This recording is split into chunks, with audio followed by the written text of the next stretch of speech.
set the Macroboard up, you're gonna go to my profile and you're gonna click the first link, and it will take you to this page, and then you're gonna click the first thing to pop up, and that should be the Macroboard. Then you're going to choose how much you want to pay. I really spend a lot of time on this, so if you want to pay something, it would really mean a lot to me, but it's also okay if you just pay zero. That is totally fine. So once you chose the amount you want to pay, click I want this. You just want to fill in the information. You can add a tip, and for some reason you have to pay zero here as well if you don't want to add a tip. And then the page should look something like this. You can download and print the video model with this button here. That will take you to my Bamboo page, where you can either open in Bamboo Studio or download the different files. And on the button below that, there's the code. You're gonna click here, and you go into this Google Drive, download it, and then drag it onto your Raspberry Pi Pico, and then run the code. It should work. If it doesn't work, just leave a comment and I'll help you fix it.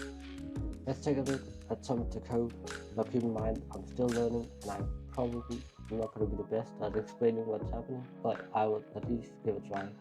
At the top, we import some of the libraries and some of the stuff that we need. This at the top, it is just for the OLED display to work, and then we got some stuff for the road encoder, and then for the most part now is the keyboard itself. Here we identify what button has what pins on the Macroboard, and we just do that for all 9 buttons. And then we have the mode which defines what key does what, and then so if mode is equal to 0, which is just the standard Windows, then the button does this, which you can change right here.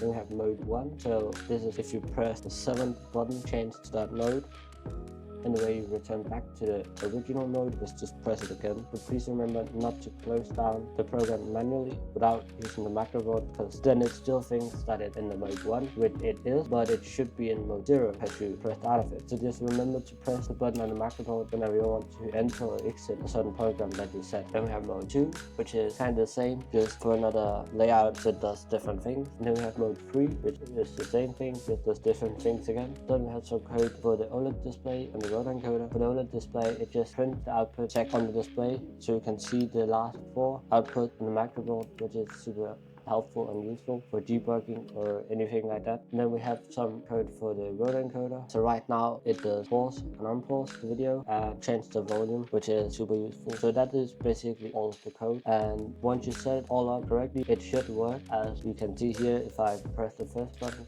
selects all, which I set it to. The second button, it copies and paste. So that's basically the code for this Macroboard. So that's it. This is the end of the video, and really hope it inspired you. And if you want to, you can subscribe and like. It would really mean a lot to me.